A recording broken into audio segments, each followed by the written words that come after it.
Albert Einstein, Richard Branson, Bill Gates, John F. Kennedy, Tony Robbins, Michael Phelps, Will Smith. That sounds like a list of highly successful titans in a variety of industries. What else do they have in common? Well, they all have ADHD, but you don't hear much about that, do you? You know what you hear even less about? The successful women navigating ADHD. And that's exactly why I started this podcast, ADHD for Smartass Women. I'm your host, Tracy Otsuka. I'm an attorney, not a doctor, a lifelong student, not a coach. I'm also the creator of Courtography, a patent-pending system that helps people like you figure out what they should do with their life. And we're here today to talk ADHD, your superpowers, your symptoms, your workarounds, and how you proudly stand out instead of trying to fit in. I credit my ADHD for some of my greatest superpowers. And you know what? I spy a happier life for you too. So without further ado, a shiny new episode is starting now.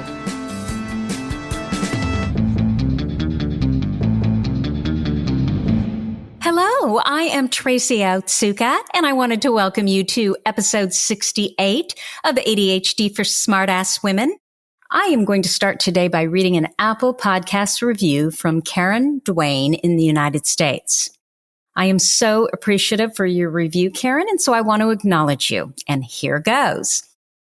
Her title is Love This Podcast. I found out when I was 30 I had ADHD. I am now 51.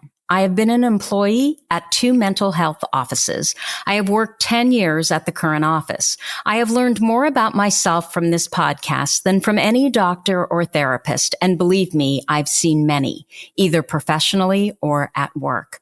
I am so glad that I found you. I highly recommend this podcast to everyone, even if you don't have ADHD.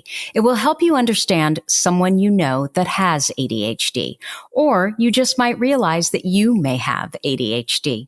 My husband has listened to a few with me, and he gets it now. We've been together 34 years, and he could never understand why I behave the way I do.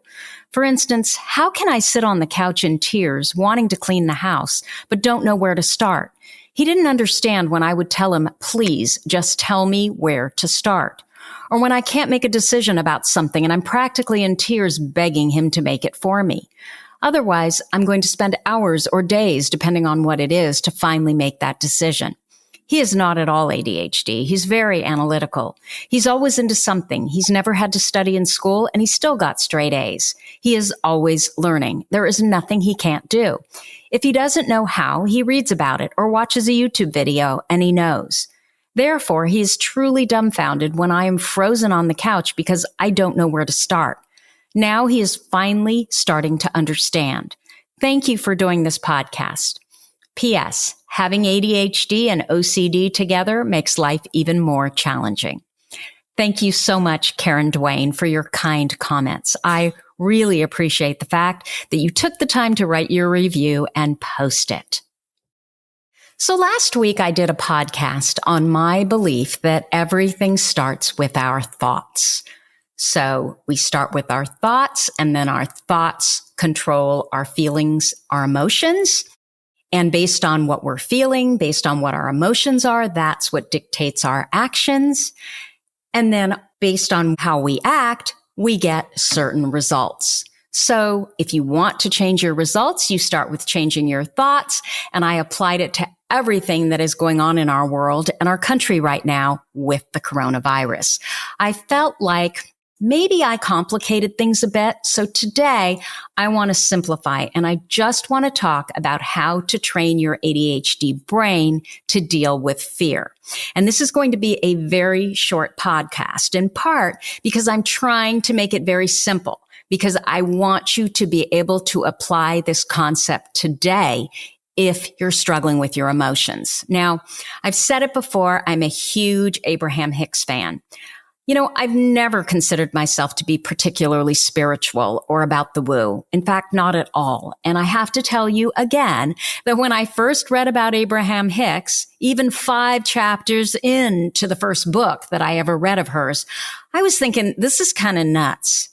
But I don't know what it was. Something just kept me going. And I can truthfully say this was, I don't know, probably 4 years ago.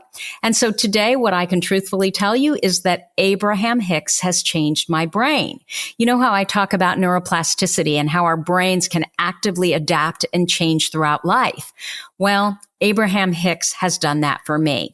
I've always been one of those make lemonade out of lemons kind of people, but I have to tell you, when my ADHD kicked in at midlife, I definitely became less of that person. I felt totally out of control and that my brain just started doing whatever the hell it wanted to do. I almost felt like I suddenly had a new brain that I had to retrain, and I had to learn how to be the expert on that new brain. So I'm going to include some links to some basic Abraham Hicks videos. I just ask that you give them a shot, because had I not discovered Abraham Hicks and stuck with it for a period of time, I think I would have had a much more difficult go of understanding the brain that I have today. And so because of that, I give Abraham Hicks full credit. So let's start. When you are feeling fear, go to your thoughts first. There is something out of alignment. It's that simple. You need to change your thoughts because your thoughts are out of alignment, right? Obviously, if a mountain lion is chasing you, that's a different situation. Here, I am talking about fear of the unknown or the uncertain. You know, when you're getting in your head and you're thinking, and you really don't know how whatever it is that you're worried about is going to turn out. You know, it's like standing on a balance beam for the first time. First time you're on it, it's really scary. You haven't practiced it before. You could very easily fall off and break something. It's high off the ground. And when you feel that fear, when you don't feel stable, it's the same thing. Get off the damn balance beam. So you might say, well, see, my fear is keeping me safe. There is a reason I am fearful of being on that balance beam. This is a bad place. This just scares me to death. So then I would respond in the same way. Get off it and go somewhere that's not quite as scary. Get a coach. Start practicing 1 foot off the floor. Begin to train yourself. And it's the same thing as these fearful thoughts that you're thinking. Go someplace with your thoughts that doesn't feel quite as scary. That's your inner guidance system, those thoughts, that fear. It's your intuition telling you you need to go somewhere else. Start learning how to trust it because it wants the best for you, better than anyone. And it knows your value and it knows the value of those around you. So you say, I'm afraid. I feel fear. Well, that's an emotion, right? That fear, that feeling of being afraid. But you're not doing anything about changing or redirecting your thoughts, which is where your feelings and your emotions come from. That fear that you're feeling is like that buzzer, that goes off every time you open an emergency exit by accident. Or maybe not by accident.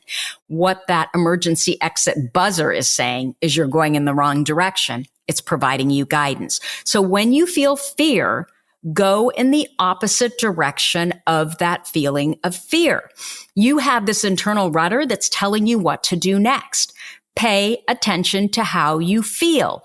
Look for the feeling that is the absolute opposite of that feeling of fear that you're feeling, okay? And then I want you to go in that opposite direction. Get off the balance beam. Close the emergency exit. Fear is just information that you're not moving in the right direction. As we were talking about last week, we worry about things we have no control over, and we're worried because we don't like uncertainty. Of course, we can always find something to worry about, and we can always find something that makes us feel good, right? It's just a matter of tuning ourselves to one of these. And doesn't it make sense to tune yourself to that which makes you feel good? Again, what we focus on, it just gets bigger. As I said last week also, when we find one thing to focus on that makes us feel better, then we know there are more things right there that we can focus on to feel even better than that. We're always reaching for the better feeling. So I feel better thinking about X. And then you move to, I feel even better thinking about Y. And then from there, you can feel even better than that by thinking about Z. You're constantly reaching for the better feeling. Okay, so that's the first step. But over time, you might discover that you're managing to control your thoughts by not venturing anywhere and just trying like hell to control your environment to the point that you're not exposed to anything that doesn't feel good. It's so narrow that you're not experiencing any life out of fear of feeling fear because you've totally walled yourself off from any thoughts or ideas that might make you not feel good. But then, when heaven forbid you do something that doesn't feel good, you're totally out of control again, right? So many people are controlling their environment to the point that they feel that their happiness is dependent on how much they can control their environment. And I'm sure many of you might have been experiencing this recently, right? You thought you were in control. You were controlling your environment. Everything seemed okay. And then some circumstance outside your control messes it all up. Maybe something like the coronavirus, right? And then you're in an out of control tizzy. What happens is we train ourselves to be so sensitive to the point that we can't handle anything outside of our little area or sliver of area that we can control. Until you reach the point and just get that there's way too much in our world that we are focused on that we just can't control, you're going to be stuck because your happiness will depend on being able to control everything in life. And we know how unrealistic that is. So you will never be happy.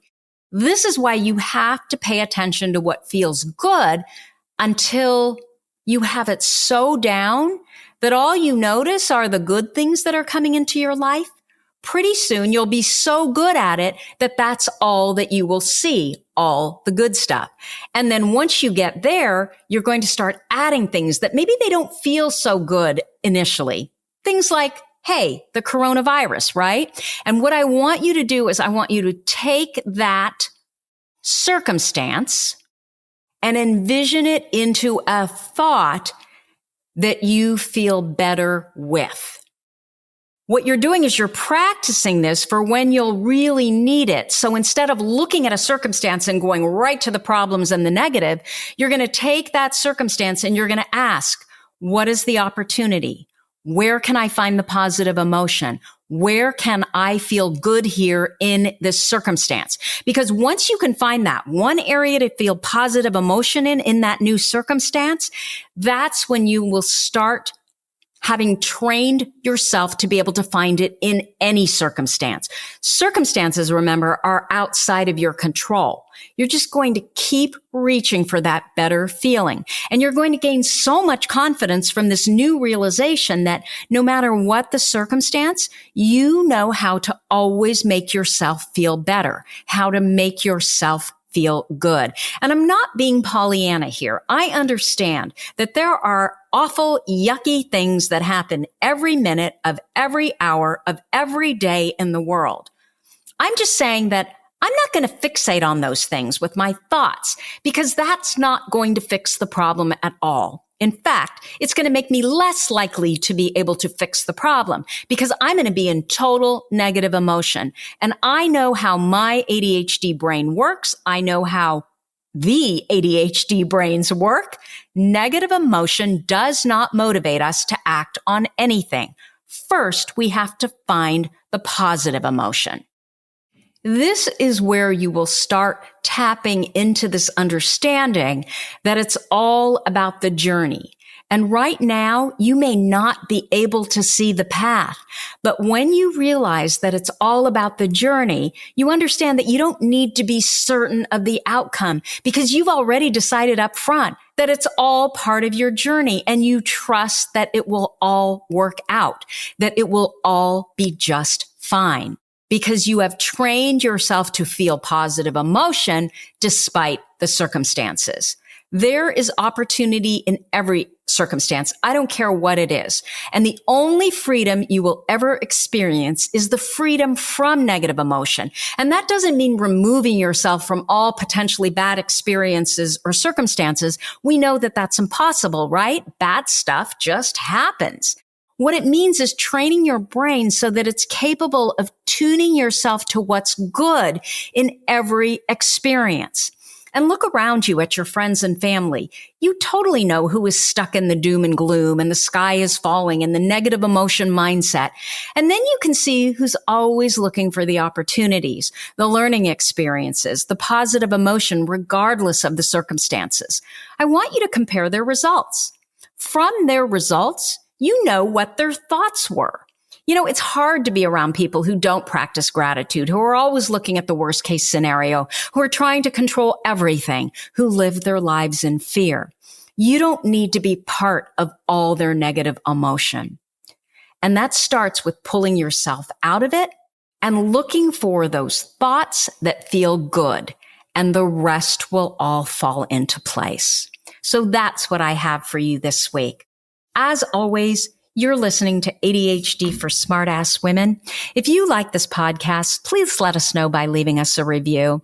Our goal is to change the conversation around ADHD, helping as many women as we possibly learn how their ADHD brains work so that they can discover their amazing strengths.